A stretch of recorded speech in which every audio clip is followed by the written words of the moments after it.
नाज़रीन, मैं हूं आयशा शाहिद और आप देख रहे हैं PSA डिजिटल न्यूज चैनल। आइए नजर डालते हैं आज के ब्रेकिंग।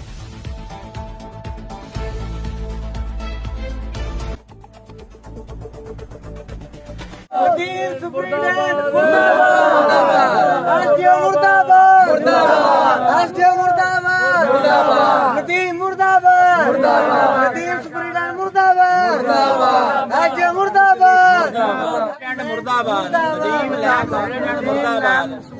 मुर्दाबाद मुर्दाबाद